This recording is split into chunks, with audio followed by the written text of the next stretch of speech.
Olá, tá começando o 168º episódio do Área de Trabalho da Gigahertz, patrocinado nesta semana pela ExpressVPN. Quem fala aqui é o Marcos Mendes, e assim como toda semana a Bia Kunz e a Garota Sem Fio também tá por aqui. Tudo bom, Bia? Tudo bem, Marcos. E aí? Tudo bem. Olha, hoje vai ser um dia basicamente de Gigahertz. Porque a gente tá gravando Área de Trabalho. Na sequência eu vou gravar uma fonte com o Felipe, porque teve evento da Apple ontem, na terça-feira. Gente, sim. ontem... Posso xingar os iPhones novos? Fica à vontade. Ô, bicho feio, esse iPhone 17 aí, pelo amor de Deus. O fininho eu gostei. O que tá acontecendo, gente? Parece um chinês. Eu não vou falar marca, porque vai que tem fãs de marcas chineses aqui, né? Não é aquela mais badalada, não. Eu tava pensando numa outra que eu acho os aparelhos muito esquisitos. Aí eu bati o olho nos iPhones e falei, nossa, parece um Xing Ling.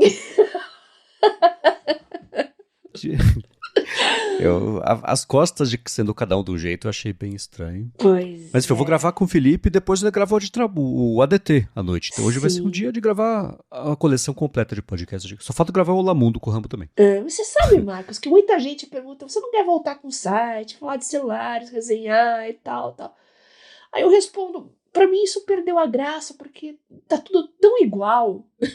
A régua tá tão baixa. O que me chama atenção é que eu olho, às vezes são os dobráveis e tal, mas mesmo os da Samsung, que é uma marca que eu gosto e tal, nenhum assim me convenceu, né? O Fold talvez, mas perdeu a caneta também agora. E o único que eu gosto, assim, que eu acho legal de verdade é o Surface, a linha Surface da Microsoft. Tem uns que dobram, que tem tecladinho, que são portáteis, daria até pra usar como um caderninho, assim e tal, mas aquela história tá inalcançável, né? Mas os que me empolgam mesmo, e a galera que já tá careca de saber, cansados de saber, são os dispositivos com e-ink. E a gente vai falar das novidades aí, né, nesse episódio, né? Sim. Temos dois aqui pra comentar. Sobre o telefone é curioso. Sim, acho que, bom, já faz uns anos que passou o efeito novidade, que os próprios telefones nem precisam mais ser atualizados todo ano. Mexe um pouquinho em câmera e processador pra justificar o lançamento.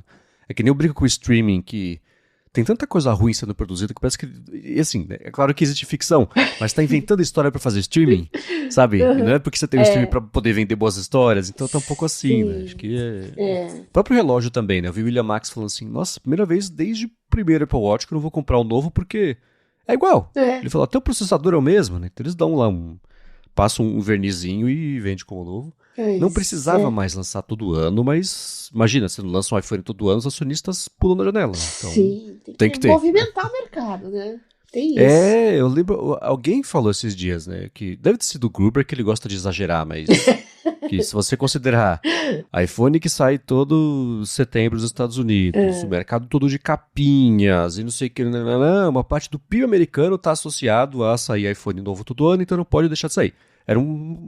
O ponto dele era basicamente esse, né?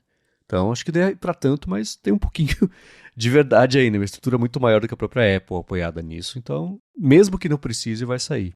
De dobrável, eu gostei muito do Samsung, o último, né? Porque aí ele dobrado fica só com o aspecto de um telefone, não parece, eu brinco, a carteira do George Costanza no Seinfeld, que mal fecha de tanta coisa que tem ali dentro, assim, e aí a dobradiça dura. Eu gostei. Mas é só isso. Eu não sei se eu teria, sabe?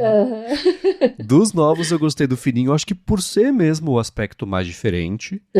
E a bateria dele é menor, mas eu uso ele o dia inteiro aqui no carregador por indução, sentado trabalhando, então não seria um grande problema. Assim. Certo. Mas é isso. As costas dessa geração nova, cada uma é de um jeito. Isso é muito estranho. Parece que são de anos diferentes que eles botaram no mesmo balaio assim pra vender. Mas os dispositivos monotarefa têm me atraído mais, porque como eu disse, não é a culpa dos smartphones, a culpa são dos algoritmos que botam neles, que querem roubar sua atenção o tempo todo, e isso não tinha no tempo dos Palms, dos PDAs, dos Pocket PCs, ou mesmo dos Nokias, né, do Symbian. Como eu amava o Symbian, né, volta e meia eu vejo, ainda tem aparelho Nokia por aí, por incrível que pareça, tem gente que não sabe, tem BlackBerry também circulando por aí, mas por dentro, né? Por fora, bela viola, e todo só aquele pão bolorento por dentro, né? Não tem mais. O mundo se reduz a Androids e iOS e os mesmos algoritmos, os mesmos mecanismos, né, de funcionamento. Sim. Uma outra mudança aqui, o Android um pouco mais aberto, mais flexível, mas na essência tudo igual, né? Então daqui a pouco a gente vai falar dos novos Remarkables e do Books novo que tá a caminho aí. Uhum. E aí a gente vai explicar por que às vezes os monotarefas hoje em dia fazem mais sentido para a produtividade do que um canivete suíço tudo em um, né? Sim, então a gente vai chegar lá. Então vou começar aqui com o que a gente trouxe aqui das últimas semanas. E a gente tem comentado sobre a Perplexity e ela fez, o Jamerson Santos mandou uma parceria com o PayPal para oferecer o Perplexity Pro de graça por 1 ano. Parceria no esquema aquele mesmo da Vivo, né, que a cliente Vivo consegue resgatar. Agora tem essa parceria também. Eu vou deixar os detalhes aqui na descrição para quem quiser resgatar. Já vi as pessoas resgatando, então tá funcionando, é quente, é real. É real. Então, Perplexity comendo pela beirada com parcerias, né? Pra acostumar o pessoal por 1 ano a usar o serviço e aí você não consegue mais sair, né? Como diz o Marcos, né? A técnica do traficante. Exato, a primeira é de graça. Gente, 1 ano de graça, eu juro pra vocês. Se preparem, tá? Vocês que assinaram, vocês não vão mais conseguir ficar sem. Estejam cientes disso. Ainda não resgatei, eu nem tentei ainda, tá aqui na minha lista de tarefas, né? Seja pelo PayPal ou seja pelo Comet, né? A minha conta do Perplexity é o free, eu não testei nenhuma modalidade paga ainda, mas eu acho muito boa, mesmo a free, porque ela oferece o que eu usei, eu gostei muito, eu uso para coisas pontuais, né? E várias pessoas aí me falaram do Comet e tal, eu falei, nossa, eu não recebi nada, deve ser porque eu nunca saí do free. Mas muita gente está recebendo o convite, eu quero que vocês testem e contem pra gente. Contem. Eu posso contar porque eu recebi o convite. Na verdade, eu não recebi o convite, eu vou falar a verdade aqui. 2 ouvintes do ADT mandaram pra gente 7 códigos de resgate do Comet pra gente distribuir. Legal. E um deles eu distribuí pra mim. Eu peguei pra mim o código pra eu poder testar. Posso falar aqui as minhas impressões. Eu gostei do esquema de trazer. Você tem um botãozinho que você clica na lateral, já traz ali o assistente. Tem botões já para você, por exemplo, resumir a página direto ali que você está com a página aberta, que é bacana porque depende de você entrar na página para resumir, assim como é a função que o Firefox anunciou nessa semana para o iOS, que você chacoalha o telefone, ele resume a página. Achei super interessante a novidade e não deixa... obriga basicamente você a entrar na página, ver os anúncios, no fim das contas, e aí resume, né? Não chupa só o conteúdo ali para te resumir, isso não recompensa o site pelo trabalho. Isso é bacana. Legal. O navegador mesmo, não grudou. Eu testei, falei, nossa, que bom, é um bom teste, é um bom navegador, mas acabei voltando, por exemplo, para o Safari, mesmo me obrigando a usar por um pouco mais de um dia, né? Só ele, eu acabava, a hora que eu percebi, eu estava no Safari de volta sem nem perceber. É difícil mudar esse hábito, né, do navegador padrão, né? Sim. Então eu fiz login na conta lá no Comet, na conta do Google para acessar alguns sites e coisa assim, em um ou outro serviço. Mas é engraçado, eu não senti confiança de fazer login das minhas contas todas. Entendi. Assim, e faz é infundado, sentido. né? Assim, mas por quê, eu né? não senti essa confiança. Assim, por quê?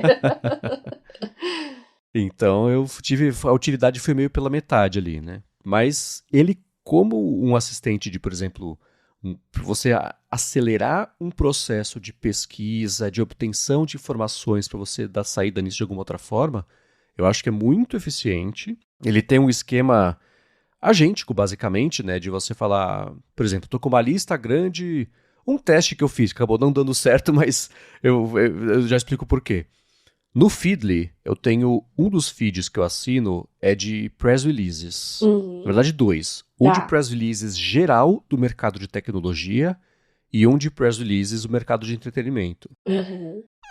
São 500 press releases por dia, cada um desses feeds. É muita coisa, né? E é muita coisa porque sai um press release de um ar-condicionado novo da minha ideia. Ele sai em inglês, em espanhol, em francês, em alemão, em holandês, em turco, em romeno. Então, isso dá uma inflada, né? É, Mas ainda assim, é bastante coisa para ir sim. fazendo a triagem todos os dias, né? Para pescar uma outra notícia para virar pauta no 95 Mac, né? Então eu falei, deixa eu fazer um teste. Eu falei, Perplexity, nesse site aqui que está aberto, vai scrollando a tela e marca como para eu ler depois qualquer coisa que tenha a ver com a Apple. Sim, falhou miseravelmente. Mas eram muitas etapas e processos para ele fazer. Mas é legal porque ele observa e assume controle da página, interage direto na página se você quiser, vai scrollando, vai clicando. Então, para fazer coisa tipo o exemplo, que eu sempre falo que é o exemplo cretino, mas que é o mais básico, né? Comprar passagem aérea, que nem tem o ChatGPT Assistant, você consegue fazer uma coisa parecida. Quer dizer, a Perplexity promete que você vai conseguir fazer uma coisa parecida no Comet. Eu não fiz esse teste especificamente, mas eu acho que para quem está entrando agora no mundo de browsers, imagina para quem agora está começando a ter acesso, né, mais amplo, está crescendo, começa a... Eu acho que navegadores com IA já vão virar o padrão, vai fazer falta se não tiver. E aí o Comet começa a entrar nessa leva de pessoas e vai ser um trabalhão, eu acho, convencer as pessoas a mudarem de navegador mesmo, sabe? Uhum. A base dele é o Chrome, ele é baseado no Chromium, então o motor, isso é tudo muito familiar. Se eu estivesse vindo do Chrome para ele, eu acho que o salto cognitivo de costume seria menor. Mas eu acho que sim, eu vou seguir tentando testar e acompanhando a própria evolução dele. E, enfim, você também, né, Bia? Então. Também tenho todos esses receios, mas eu vou testar, pretendo testar, claro, a curiosidade é sempre maior, né? E muita gente fica admirada quando eu falo que meu navegador principal hoje é o Edge. Pois é o Edge. Eu acho ele leve, eu consigo logar nas minhas duas contas, a estudantil e a minha conta principal, e ficar com dois navegadores diferentes, com todas as minhas coisas de office e acadêmicas separadas do resto da minha vida, né? Então, nisso ele faz muito bem. E o meu segundo navegador é o Opera, por incrível que pareça. Eu vi que muita gente Nossa. que é gamer e gosta do Opera, né? Ele tem até uma VPNzinha ali embutida, tem aquela integração com rede social, até com WhatsApp, que funciona como se fosse apps, assim. Ele é muito bem construidinho, né? Mas eu não confiaria também totalmente. Tem umas coisinhas de IA já entrando, né? A gente tá na bolha, afinal de contas, né? Mas não é aquela ópera dos primórdios, aquele projeto escandinavo e tal. Hoje tá na mão de uma empresa chinesa, né? Então, Hum. eu sempre fico com os dois pés atrás, né? Mas uso, eu gosto da leveza, gosto da beleza, gosto de como ele abre as páginas. Então, via de regra, eu tô trabalhando no Edge, fazendo minhas coisas, e o Opera eu deixo aberto no YouTube Music, alguma coisa de mídia, assim, que ele trabalha muito bem, né? Uhum. Então, é por aí. É um pouco. Boa. É bem boomer, né? É, Usar o não Edge, queria assim, falar não acho. nada.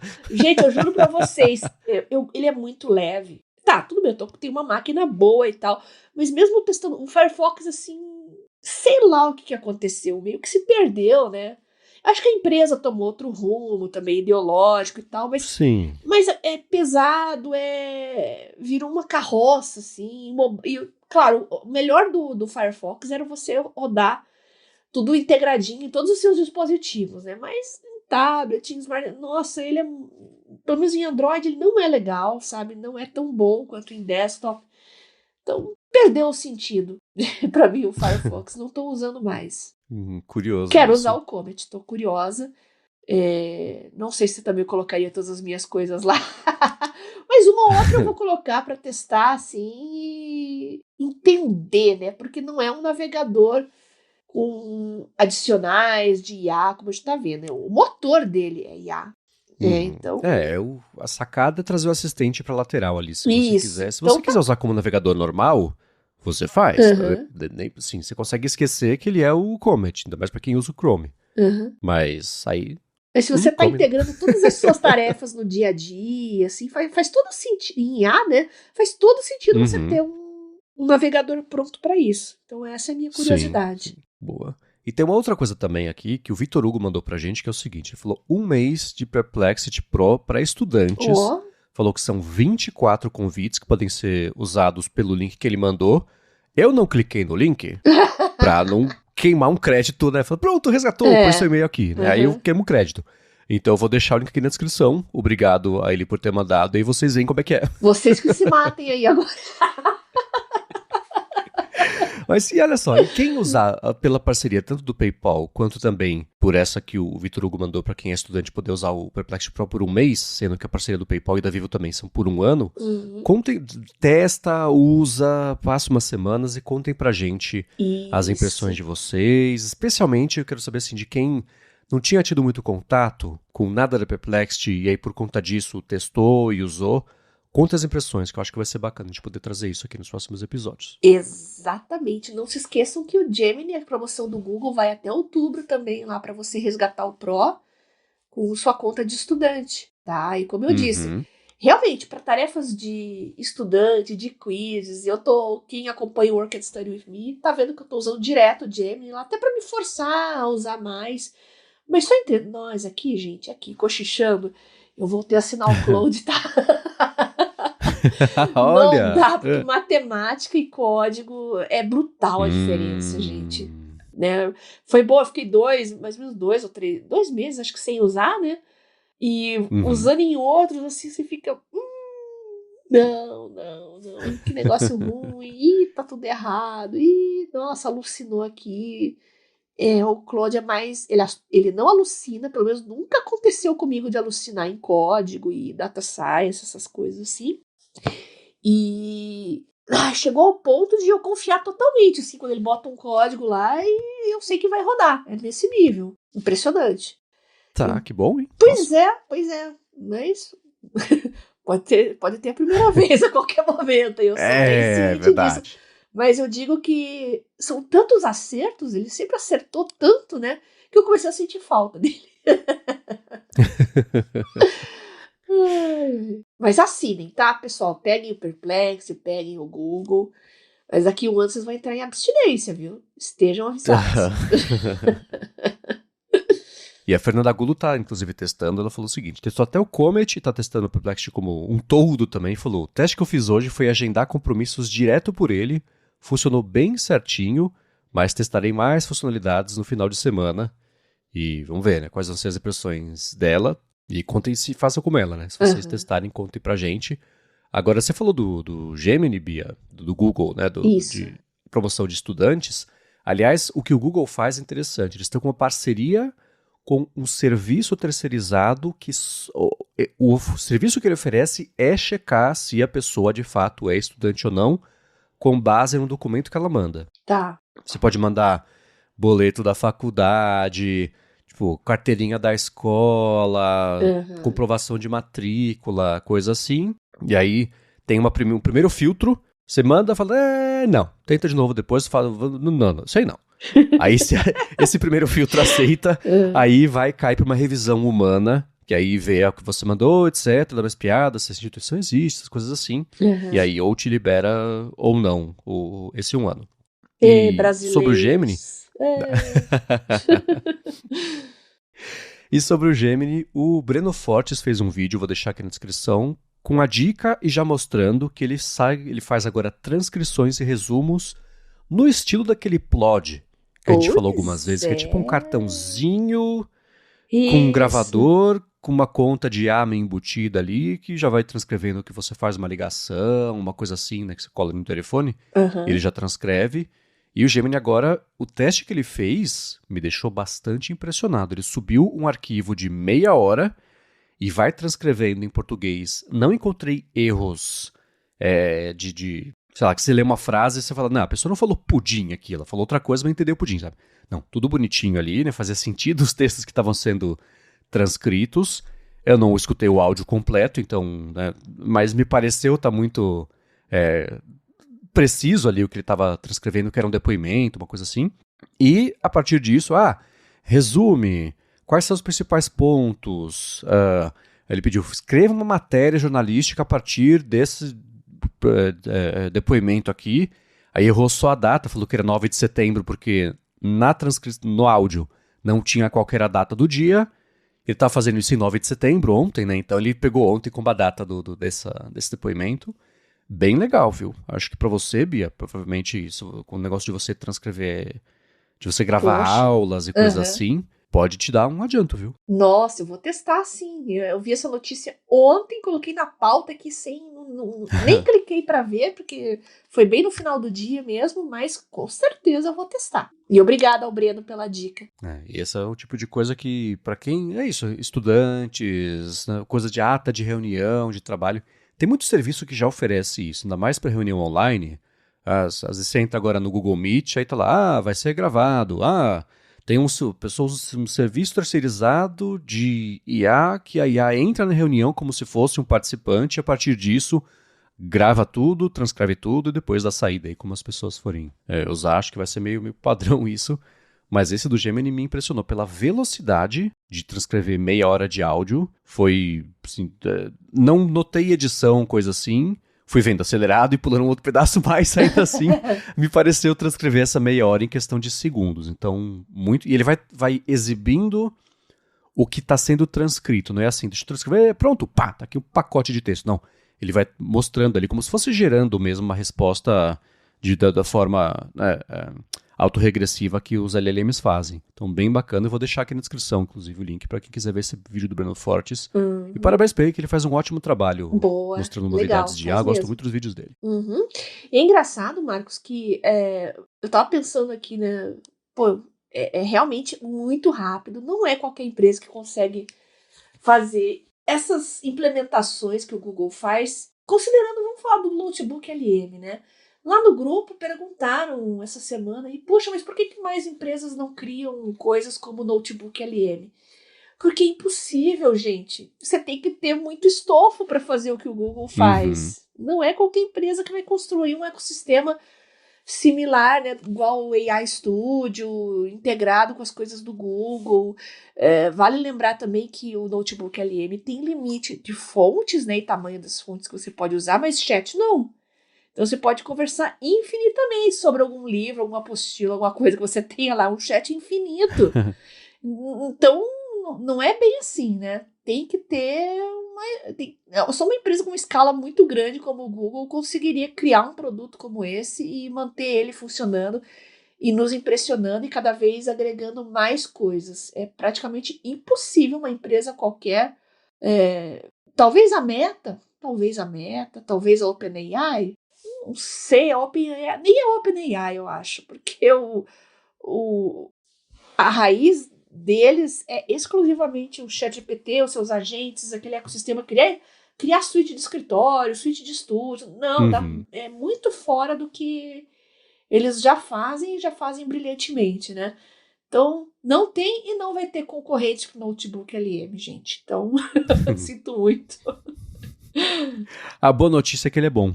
Exato. Pelo menos por enquanto, ainda, né? Principalmente vocês que estudam, que estão aprendendo qualquer coisa, ou trabalham com papers, são pesquisadores, vocês têm que usar. Eu acredito que usam, né? Se estão ouvindo a gente aqui no área de trabalho, já sabem, né? Quanto já pelo falamos. menos testar, conhecer. Exato. Agora, sobre o papo de China e VPN da semana passada, recebemos 2 follow-ups. Um do Fabiano Castelo, que ele falou que esteve pela China por 10 dias em 2018 e usou, olha só, ExpressVPN, funcionou maravilhosamente bem, falou que foi fácil de conectar e bem rápido.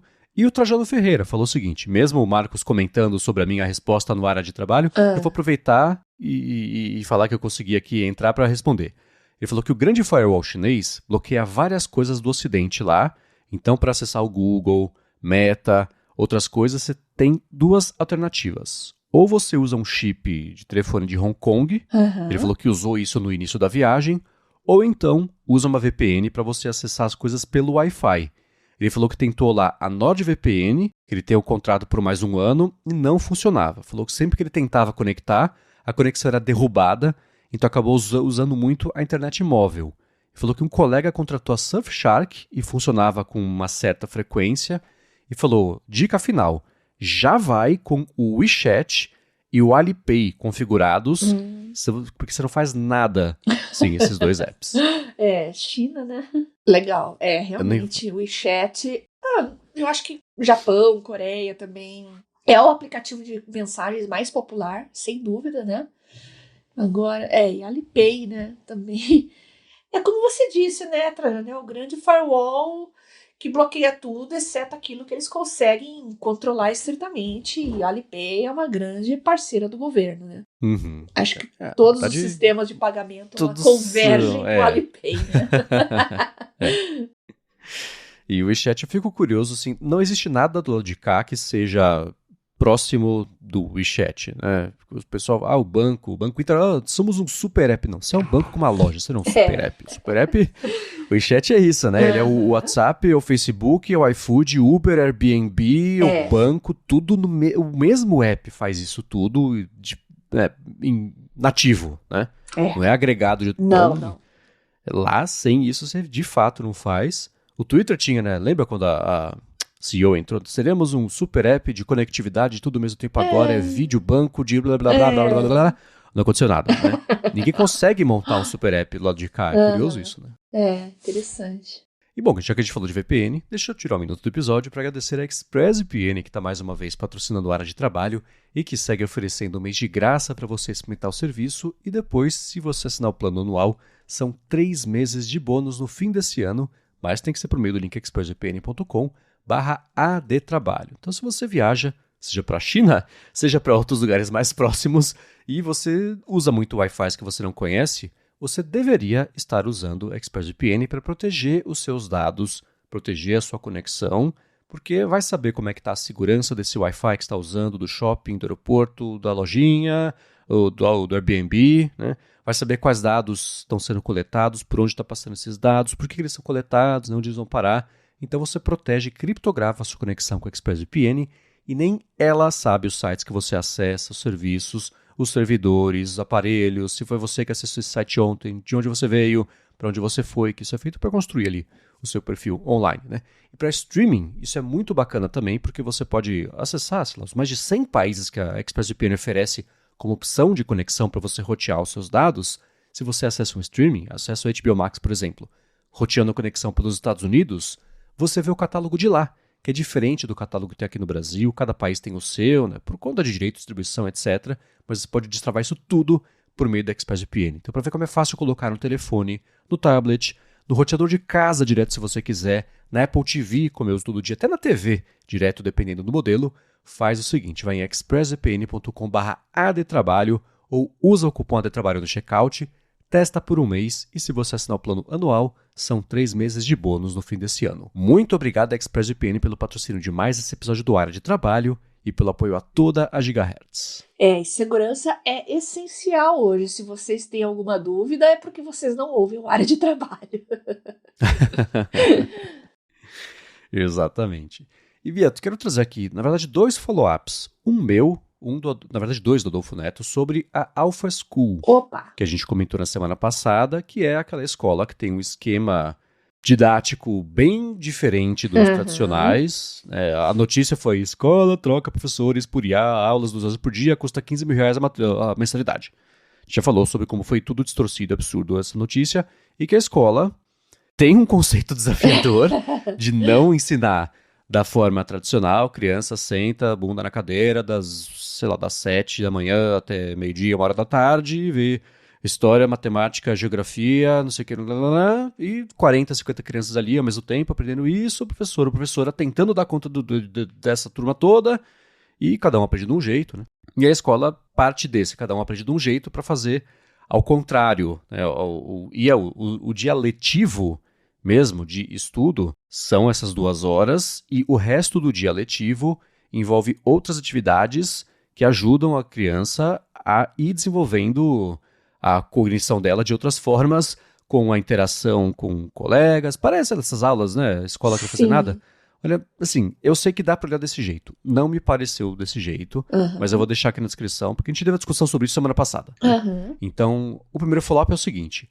A CEO dessa escola participou na semana passada, saiu na sexta-feira esse episódio, do Hard Fork, um podcast que é do Times, e os 2 jornalistas lá, que são o Casey Newton e o Kevin Roose, deu para ver que eles também, ou eles têm um olhar mais cético sobre o conceito da escola, e eles fizeram bastante também, eles fazem muito bem isso, o papel de advogado do diabo, e dão uma pressão. As pessoas falam que ser só uma hippie que você quer tirar dinheiro de pais ricos e essas crianças não estão perdendo nada. O que acontece, né? Então eles vão colocando os principais contrapontos da escola para a CEO ir ali respondendo. Eu acho que ela precisa de um media training um pouquinho melhor. Teve umas respostas falando, putz, você acabou de abrir ainda mais brecha para ser criticada, mas eu vou deixar aqui na descrição o link para quem quiser escutar e tirar as próprias conclusões. E ela falou uma coisa, Bia, que eu não tinha visto ainda. As crianças, durante o período de ensino, usam o sistema Pomodoro para estudar. Olha só. Olha só. Então tem isso. Uhum. E o segundo follow-up veio do Adolfo Neto, que ele mandou uma matéria da Bloomberg que comenta dos termos de privacidade da Alpha School. Então, eu vou ler aqui um parágrafo e diz: a política de privacidade da Alpha dá conta de múltiplos tipos de rastreamento e até coletando mais dados do que as empresas de IA estão fazendo, né? E falou que a Alpha pode, por exemplo, usar webcams para gravar os alunos, incluindo observar o contato visual. Isso é em parte para detectar o engajamento e distrações ambientais, monitora mouse e teclado, né, para ver se os estudantes estão ali fazendo nada, e tira screenshot também e faz vídeo do que eles estão vendo na tela, em parte para ver se eles estão trapaceando, caçando no Google a resposta, uma coisa assim. E falar que no futuro as notas de política dizem que a escola pode coletar dado de rastreador de sono, por exemplo, e até de pulseiras usadas durante a meditação. Isso, é claro, levanta múltiplos alarmes, né? Mas eu olho e falo, se você está testando um método novo de ensino, acho que coletar esse tipo de dado com consentimento dos pais responsáveis, das mães e da criança, sabendo exatamente o que está acontecendo, transparência. eu olho e falo, ok, dá pra olhar, dá. Né? Eu acho que quem, por exemplo, não gostou do conceito da escola, olha pra isso e fala, tá vendo? Aí os testes de Rorschach que a gente vê na internet, assim, né? Tá vendo só, né? IAS deixa as pessoas mais estúpidas, seus burros. Eu estava certo porque eu uso o Abaco até hoje. Tá bom, boa sorte. Mas eu acho que coletar esses dados para fazer uma análise se está funcionando e ajudar a desenvolver ainda mais o método que é novo que está fazendo, eu olho e falo, tá, faz sentido, eu não consegui ficar bravo ou irritado com isso, mas eu vou deixar na matéria aqui a descrição para quem quiser, quer dizer, na descrição, né, a matéria para quem quiser dar uma espiadinha. E só passar a régua e passar a bola para Bia, o professor Adolfo Neto mandou também um documento da Unesco que é super comprido, tem tipo 170 páginas, e é um simpósio, um evento, né? Assim, IA e o futuro da educação. Disrupções, dilemas e direções. O documento tem estudiosos e professores e professoras que estão mais amigáveis à ideia de IA entrar na sala de aula.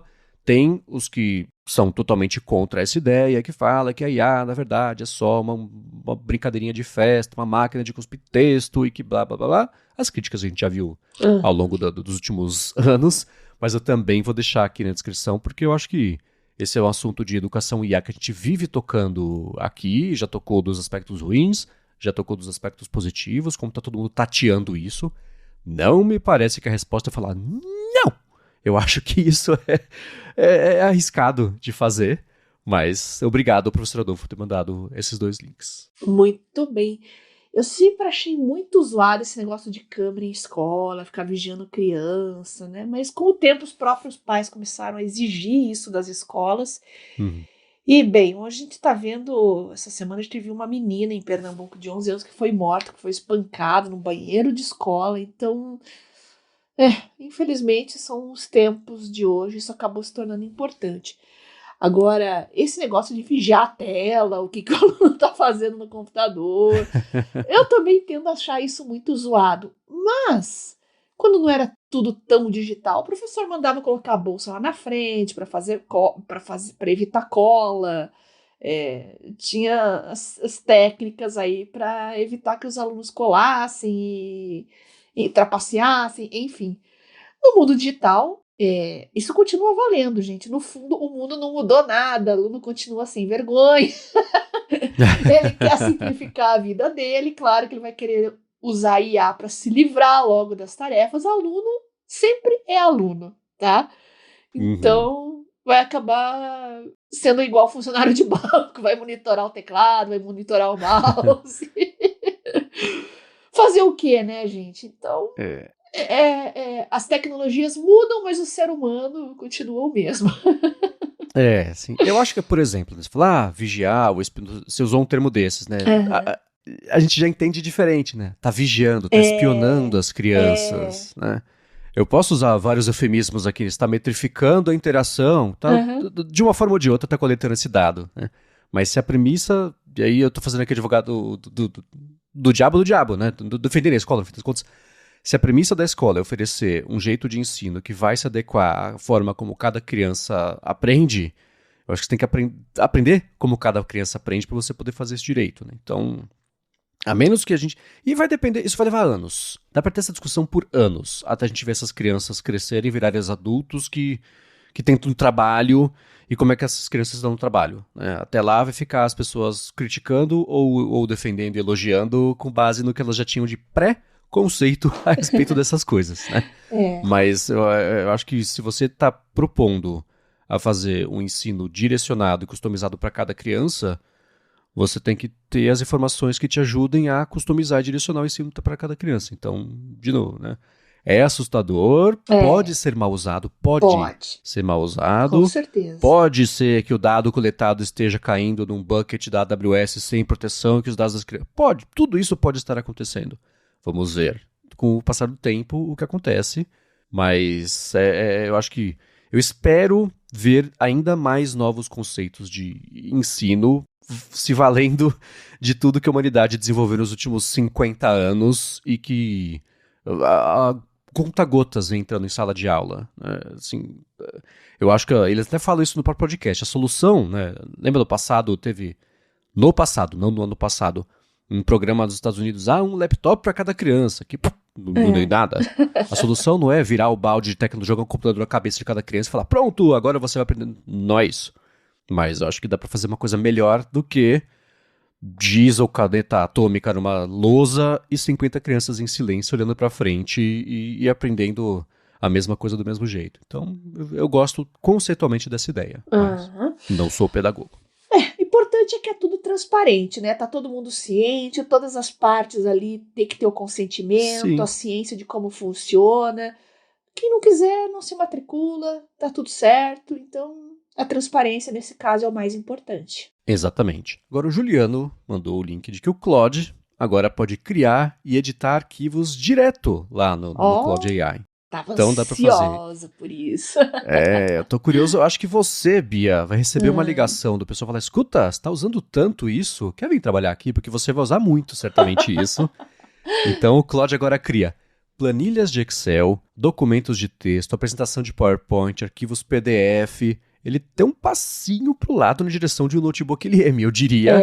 Mas e aí, Bia? Então, eu tô ansiosa para testar, com certeza já vou mexer nisso. Eu tenho a versão desktop instalada aqui, que não sou lá tão fã, mas tá aqui, eu uso de vez em quando. Agora tem um bom motivo para usar mais, né? Vamos ver como é que isso vai se sair, se vai ser como eu tô imaginando. Tenho altas expectativas, expectativas altas, e que a Microsoft até agora... Só decepção. A Microsoft, coitada, eles era deram de uma quem eu patinada mais esperava, gente. A Suite Office é o DNA da Microsoft. É o mundo corporativo. Então, sei lá. Pois é. E tá, assim, tá, de novo, a conta-gotas, né? Apareceu no Excel, por exemplo, até falei dia desses, Copilot como um parâmetro de fórmulas, que você usa isso, e aí a hora que você usa o Copilot, você manda o prompt e seleciona as colunas e linhas que tem a ver com o prompt que você quer, e o Copilot faz o que você pediu com base nesses dados. Isso é super legal. Ainda está em teste, vai ser liberado, mas é o tipo de coisa que a gente esperava mesmo, ter aparecido há 2 anos. Eles estavam na OpenAI, antes da OpenAI ser a OpenAI, eles têm metade da OpenAI, assim, patinada, né? Que pena. Mas, enfim, tem isso aí, testem testem asterisco. Por quê? Lá no Claude. Porque a novidade está disponível já para quem é Max, Team e Enterprise. Para o acesso do Pro, vai estar disponível nas próximas semanas. Então, uma coisa que vai ser liberada mais aos poucos. Mas acho que Dá 6 meses, vai ser o padrão, todas as grandes IAs vão ter uma coisa parecida, porque é assim que o mercado funciona. Eu gostei bastante dessa novidade, e eu quero saber o que você achou da novidade, Bia, que, enfim, parece que o Evernote vai ganhar um chatbot próprio. Nossa, é o sonho, né? É o GPT Bia, que a gente sempre falou aqui. Então, eu tenho tanta coisa lá, né, no Evernote. São, sei lá, já mais de 15 anos usando o Evernote. Tem muita coisa lá. E eu gostaria demais de um chatbot ali para conversar e procurar coisas nos meus documentos, integrar informações de documentos. Procure tal informação que esteja dentro de todos os documentos X, Y, Z. Nossa, eu sempre sonhei com isso.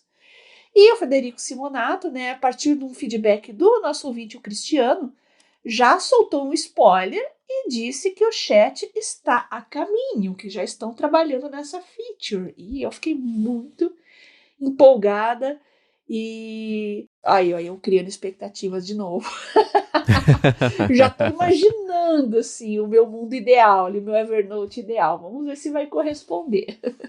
Não vai ser tão cedo. Ele disse que é para esperar mais algumas semanas aí, provavelmente vai soltar um beta, uma coisa bem incipiente ainda, mas o importante é que está a caminho. É curioso. Outra coisa que a gente imaginava que seria a primeira função de IA que o Evernote teria feito, e eles levaram um tempo. Fico curioso para saber por quê, né?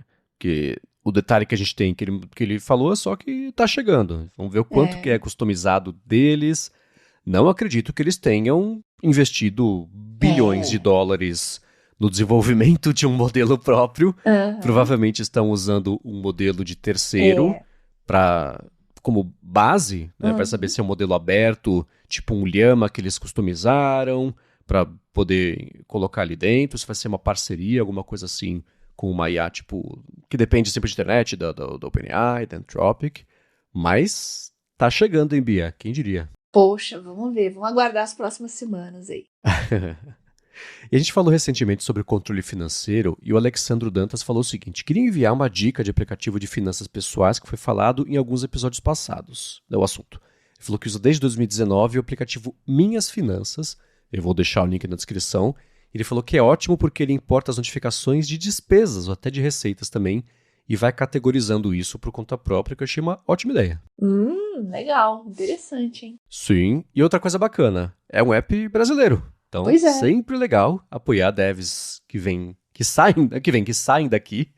E legal, obrigado ele por ter mandado a dica. Eu vou deixar o link, tem para iOS, tem para Android também. Então, já sabem, né? Quem testar e tiver impressões, seremos todos ouvidos. E na sequência de assuntos que a gente veio trazendo aqui nas últimas semanas, o Rodrigo Chaves mandou pra gente um follow-up sobre mind maps, os mapas mentais, né? Ele falou que ouviu essa parte, ele falou que tá até na metade do episódio, mas já mandou esse follow-up, que usava há muitos anos o FreeMind. Falou que é open source, mas pararam de fazer, né? Verdade. Gostava muito. Depois um amigo apresentou o iThoughts, ele achou fantástico, ele usava no iPad e gerava relatórios da atividade da equipe de um jeito muito fácil para comunicar com as pessoas que não entendiam os mapas mentais, né? Falou que ficou surpreso com a indicação, porque ele tinha sido descontinuado, então fica aqui ó, a correção. E falou, já testei todos os outros, então Simple Mind, MindMaster, até no Miro ele já testou, e hoje por ser do pacote da empresa que ele trabalha, ele usa o Xmind. Falou, nada supera o iThoughts e o FreeMind no caso de multiplataforma. É verdade, FreeMind, nossa, tem décadas já. E um dos que eu mais usei foi o MindMaster. Eu cliquei aqui agora, entrei no site para ver, tá tudo lá, ainda tá firme e forte. Mas, como eu disse, no meu momento de vida atual, eu vou lá na canetinha, no tablet mesmo e faço tudo à mão.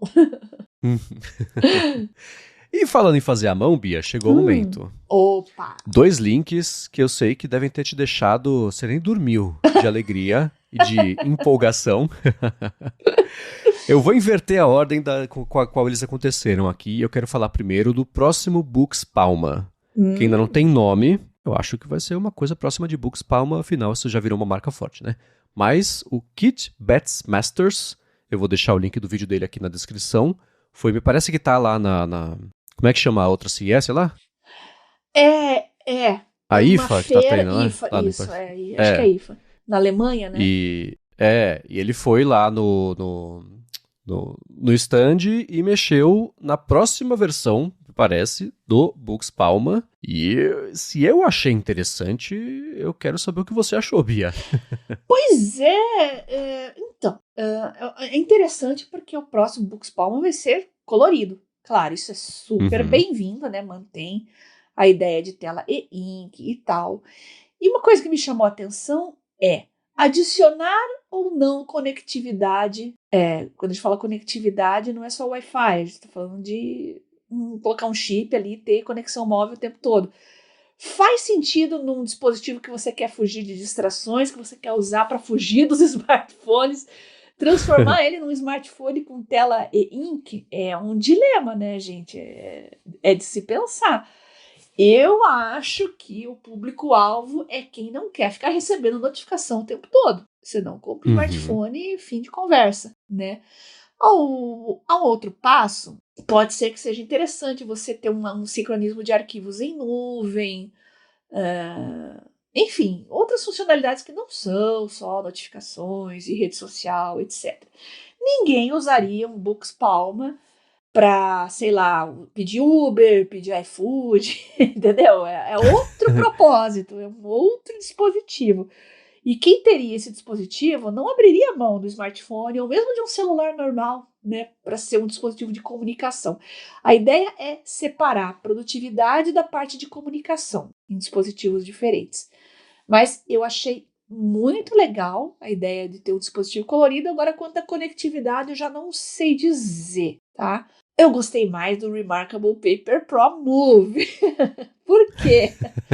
Porque eu tava imaginando assim, o Remarkable, puxa, seria legal se a Remarkable fizesse um Palma, né? Uma versão Palma, mas com caneta. E surgiu, não é que apareceu o Paper Pro Move? Não é tão pequeno assim, tamanho do smartphone, os tamanhos. Não é. Engasguei. Não é tão pequeno igual um Bux Palma, ele é um pouquinho maior, 7,3 polegadas. Então tá aí, é um tamanho entre um smartphone grande e um tablet pequeno, dá pra gente dizer assim, né? Mas tá Uhum. tudo lá, gente. Tudo que o Remarkable tem, inclusive a caneta, tá lá. E portátil, né? Você toma notas.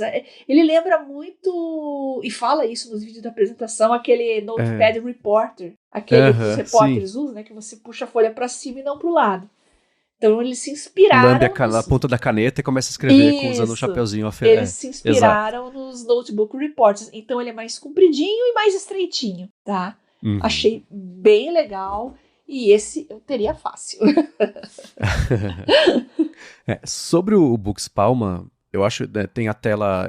Eles tiveram. Tem umas decisões de design ali, que eu acho que algumas, na verdade, são restrições de tecnologia e outras são decisões de design mesmo, que eu olho e falei, Sei. me espeta um pouco o olho, sabe? Aham. A primeira é que a borda é meio arredondada demais pro quão próximo as coisas são da margem.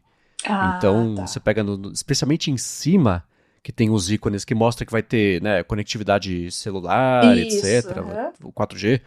É tão colado ali na borda, assim, parece que É, a tela tá encaixada mais pra cima do que deveria. Eu não sei se é uma decisão, não sei se é eu uma acho que restrição tecnológica. talvez uma maneira de falar, ó, isso não é tão importante. Não fica exprimido aqui, porque o que importa é o conteúdo. Talvez, né? Sei lá. Parece gente que usa a franja no meio do olho, assim, você fala, mas você consegue enxergar o que você tá fazendo? Ficou assim, me deu uma vontade de dar uma É, ajustada ali. entendi. Então tem isso. Eu gostei muito que ele mostrou, né, a opção colorida, a opção preto e branco. Interessante também Aham. essa ideia. Né? Vamos ver a parte do lançamento disso. Agora, o Remarkable Paper Pro Move, eu achei Tabajara? lindo. Oi? Poxa, Remarkable Paper Pro Move Tabajara. É. Poxa, podia encurtar um pouco esse nome, né? Podia, por isso que eu fui lendo com calma aqui pra garantir que não tinha nada de fora. Eu É. achei lindo. Eu gostei muito da ideia de usar em modo retrato ou então em modo paisagem, dependendo do que você estiver É. fazendo, e ele já se adequar e Uhum. usar acelerômetro pra virar tudo ali, né? É uma proporção diferente É. pra você usar ele em modo paisagem, mas eu gostei muito da ideia, especialmente com caneta. Eu fico curioso pra saber como é que. Porque eu nunca tive o hábito de fazer múltiplas anotações em caderninhos. Sabe, tem gente, eu trabalhei com um cara, o Roger.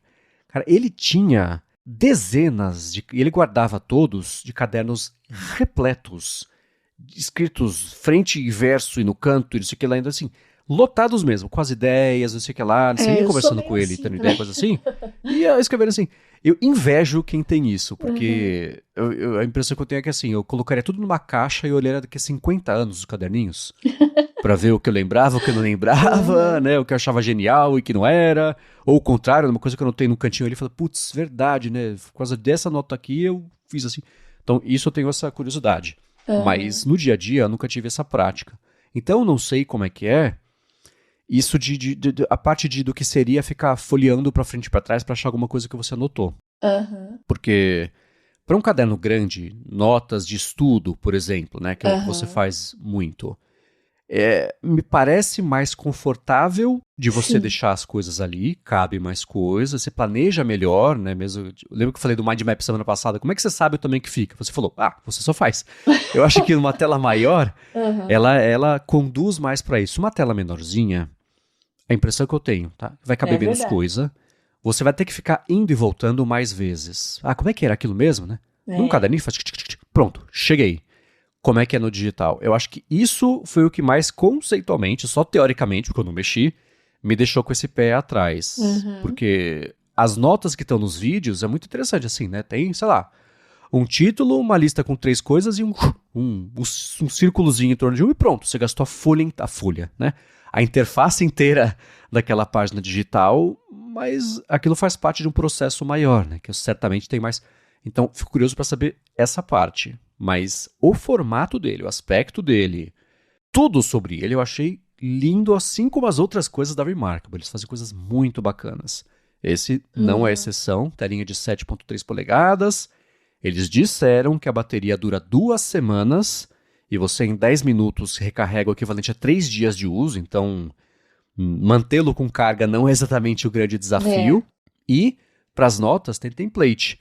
Tem Uhum. grid, tem linha, tem o planner, né, que já tem ali o planejadorzinho padrão. Uhum. Você anota rapidinho, se você precisa de mais espaço para escrever, você vira de lado, né, que é aquilo que eu comentei, porque ele já rotaciona automaticamente.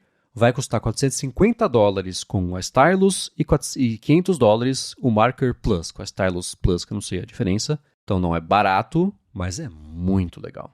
Eu achei que ia ser mais caro, pra ser sincero, viu? Quando eu vi o lançamento, eu ia chutar aí, vai estar entre 699, vamos botar um. Não, até que foi com a Hum. caneta já, né? Porque costumava vender separado, né? Achei Uhum. os preços aí condizentes, né, gente? Não é um produto que. Essa tela não tem tanta escala comercial, não tem tanto. Eles têm o mesmo É, fornecedor, né? Mas é um desafio produzir isso ainda. Não é, é um público de nicho, né? Então tem sim, todos sim, esses sim. desafios. Acho que o preço tá. Não sei se tá rolando algum subsídio de alguma coisa e não fui mais a fundo disso, mas o preço tá bem aceitável, tá? E eu É, acho que a ideia é substituir aquela agenda de papel mesmo, sabe? Que você tem o planner, você tem os lugares para fazer os seus rabiscos, você também tem um calendário, tem uma lista de tarefas. Aquele PDAzão básico, gente, dos primórdios, lembram? É um PDA, é um PDA. Achei isso muito pois é. legal. E com relação à sua dúvida aí sobre ficar folhando e procurando as notas, eu acho que isso se soluciona com a própria feature dele de converter o manuscrito em texto, né? E eu acredito que deve ter um mecanismo de buscas legal ali para poder achar as coisas, senão você não acha mesmo. Tomara, É. tomara, vamos ver. E bom, para finalizar o episódio de hoje, teve um estudo que eu vi que te chamou a atenção na semana, Bia, que basicamente correlacionou a personalidade das pessoas com a satisfação que elas têm com a vida, né? Eles, usando os termos que a gente vai falar sobre isso, eles conseguiram predizer o quão feliz uma pessoa era, quase ali em cima do laço, com 80, 90% de precisão, só ao saber como é que eram os traços da personalidade da pessoa. Até com poucas questões ali que tinha a ver com personalidade, deu para Uhum. prever muito bem a satisfação que a pessoa tem com a vida. E eles encontraram que ser estável emocionalmente, então não ficar chateado com facilidade, Uhum. ser uma pessoa extrovertida e também ser uma pessoa consciente da parte de organização, de trabalho, né, que trabalha duro, e também é uma pessoa mais organizada, são as pessoas mais conectadas, olha só, com Pois é. satisfação com a vida e que tem uma abertura maior às coisas e ser, eles falam, agreeable, uma pessoa, né, que é fácil de lidar, né? Eles usaram também o termo kind aqui, uma pessoa gentil. Tinha uma conexão menor até com a parte de qualidade de vida, então tá mesmo na estabilidade emocional, em ser mais extrovertido e também ter mais consciência de trabalho e trabalhar mais duro também.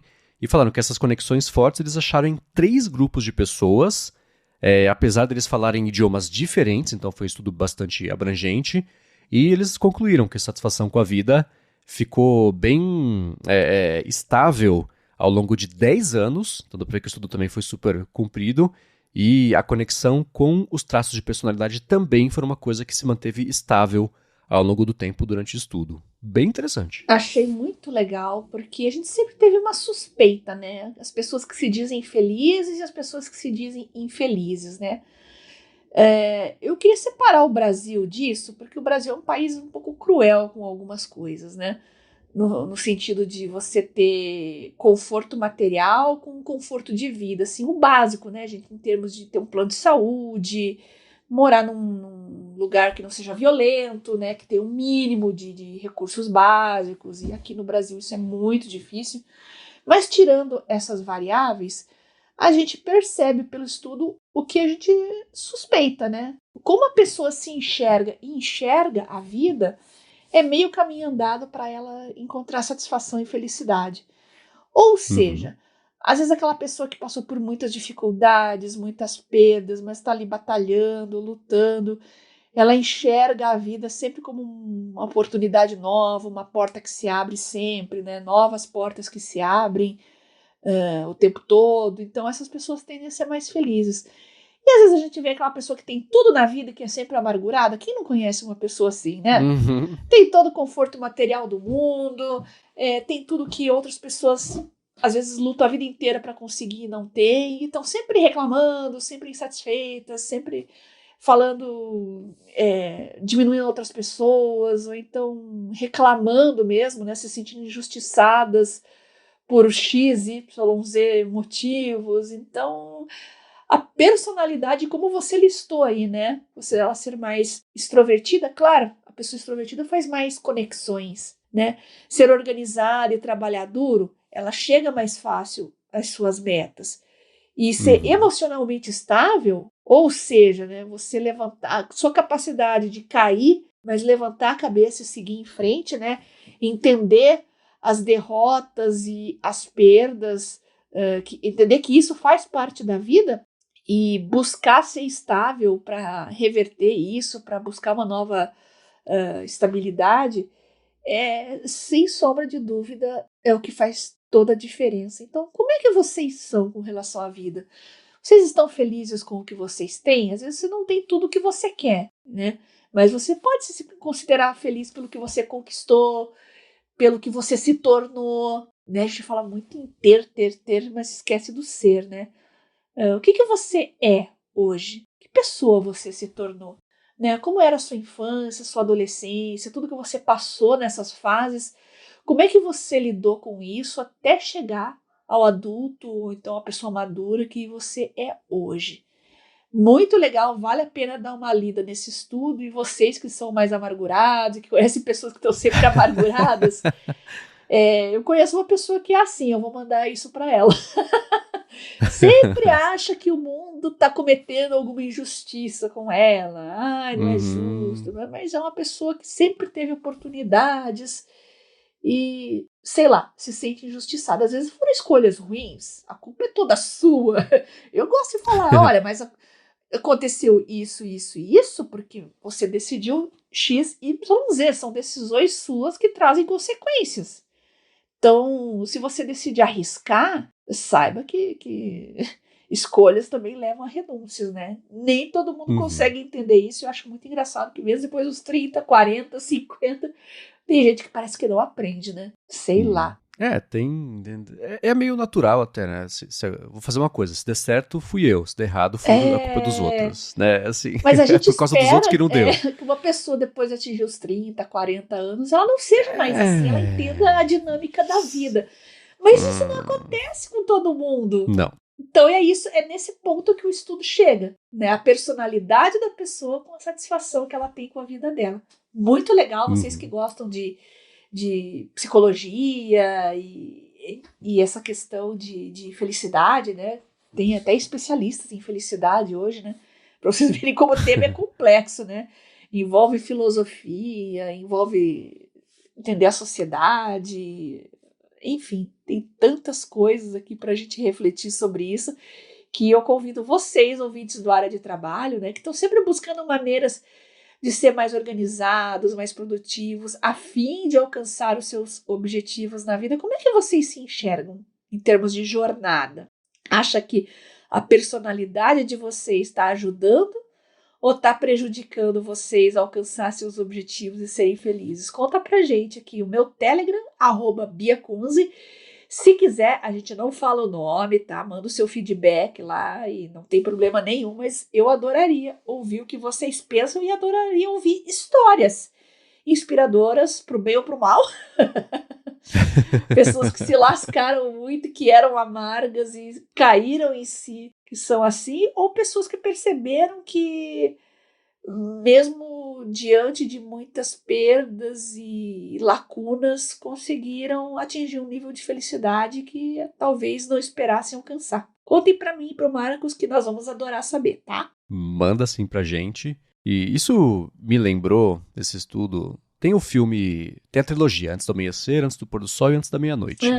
No Antes do Pôr do Sol, os personagens estão conversando, um deles fala sobre um estudo que ele tá explicando ali, é uma conversa, ela fala rapidinho, então a personalidade também define como a pessoa é feliz ou triste, e teve um estudo, esses 3 filmes têm muito diálogo, os filmes são diálogo, basicamente, filme que de quem gosta, é a invenção do podcast, esses 3 filmes, né, porque são 2 personagens só conversando, mas conversar, tem um estudo que acompanhou as pessoas ao longo da vida e pegou pessoas que ganharam na loteria e pessoas que sofreram acidente e passaram a ter que usar a cadeira de rodas. Certo. E que o nível de otimismo dessas pessoas, ou de pessimismo, depois de um tempo volta ao normal. Então a frase do filme é assim, né? Se você ganhou na loteria, depois de um tempo você só é um cara chato que ganhou na loteria. Ou se você sofreu um acidente, você, depois de um tempo, passa a ser uma pessoa que é feliz, só que você está numa cadeira de rodas. Então, que esses grandes eventos da vida não influenciam muito como a pessoa encara a vida e qual que é o humor dela. E eu procurei esse estudo hoje, porque eu sempre vejo, eu vi esse filme algumas vezes, né? Sempre vendo esse filme, eu falo, preciso ver esse estudo. Nunca procurei. Hoje eu achei. É um estudo de 78 que levou, assim, né, em conta 20 pessoas que ganharam na loteria, 22, né, pessoas que ganharam na loteria e 22 pessoas também que sofreram acidente, passaram a usar cadeira de rodas e grupo de controle também. E a conclusão é essa, né? Que depois vai passando um tempo, a pessoa que estava triste porque sofreu um acidente volta, se a pessoa ela era feliz antes, uma pessoa otimista, animada antes, ela volta a ser uma pessoa otimista, animada numa cadeira de rodas, e a pessoa que ganhou loteria e é brava com tudo, e é chata, ela volta a ser brava e chata, agora tem muito dinheiro. Provavelmente vai gastar o dinheiro inteiro e falar que a culpa foi dos outros. Mas ainda assim, eu vou deixar esses 2 estudos aqui na descrição, né? Tanto esse que você mandou, Bia, quanto esse que é citado. É de 78, é óbvio que deve estar bastante desatualizado, mas é mais para uma curiosidade aqui. E lendo isso, eu percebo, né, esse estudo, especialmente que você mandou, que tem coisas que a gente toma decisões na vida, por exemplo, uma que eu tomei que foi ótima. Terapia. Terapia é bom. Pois é. Terapia ajuda. Terapia vai te munir das ferramentas, né? Pro resto da vida. Eu sou uma né? Tem um que estigma. sempre achei que não precisaria, né? Então, terapia... Não sou tão radical de falar que terapia é coisa pra louco, né? Não sou idiota nesse sentido, né? Mas eu sempre achei que eu conseguia... seria uma coisa que dependesse mais de mim do que buscar uma orientação. Né? Então, é um tabu que eu tive que quebrar dentro de mim, assim, e me fez ver coisas que eu não via. Você não consegue enxergar tudo. Psicanálise ajuda também, né, para você se conhecer melhor. Então, vocês que são mais espiritualizados aqui, ouvintes, que estão mais afeitos a esses assuntos. Gostaria de que vocês opinassem muito a respeito disso. E uma coisa que me deixa sempre muito... Eu gosto muito de... Música é algo que me faz refletir sobre esses assuntos, tá? E a minha música favorita do Led Zeppelin, olha que é difícil ter música favorita do Led Zeppelin, dias que eu não me atrevo a dizer qual que é meu favorito, cada vez é um, meu favorito é o que eu tô ouvindo no momento, né? Mas a minha música favorita é The Rain Song, que fala sobre isso que a gente tá falando aqui, né? Sobre você se renovar, se purificar, fala dos ciclos naturais da vida, né? Ele canta isso, o Jimmy Page toca isso e o Robert Plant canta isso, que vem a tempestade, depois vem a calmaria, o momento de tempestade da sua vida, a calmaria da sua vida. É uma música muito reflexiva, foge um pouco das demais composições deles, né? É mais delicada, mas vai em cheio com tudo isso que a gente está discutindo aqui, o que esse artigo discute, e toda vez que eu escuto, eu sempre começo a pensar em ciclos. É você saber que uma coisa ruim vai acabar, mas às vezes uma coisa muito boa vai acabar também, né? Nós somos todos... This too shall pass. Nós somos seres finitos. Todos nós temos um fim. Então, coisas boas acabam. É gostoso pensar que coisas ruins vão passar, mas infelizmente as coisas boas vão passar também. Então a gente tem que aceitar isso, tem que saber viver com isso. E outra coisa boa que acaba é o episódio. Então se você quiser mandar os links, mandem pra gente como vocês lidam com esses tipos de desafios, o que vocês aprenderam ao longo da vida para lidar melhor na hora ruim, e como aproveitar e otimizar o aproveitamento da coisa boa, sabendo que isso também acaba mudando. Mandem pra gente, gigahertz.fm/feedback.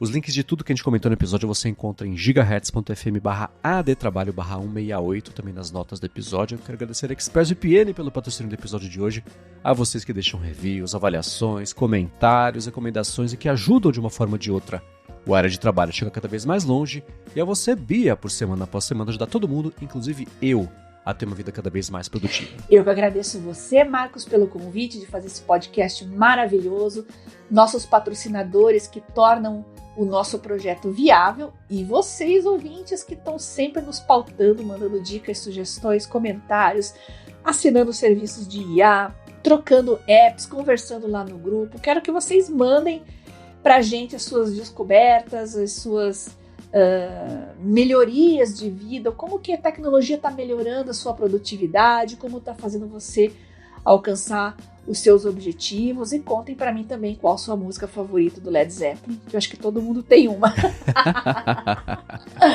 Eu amo demais, acho que é uma das bandas da minha vida. Depois do Beach Boys, Brian Wilson sempre foi o meu guru, né? Eu acho que o Led Zeppelin já vem em seguida. Pois pra mim, a Kashmir, quando eu escuto, fica na minha cabeça um tempão, mas eu gosto mesmo de When the Levee Breaks.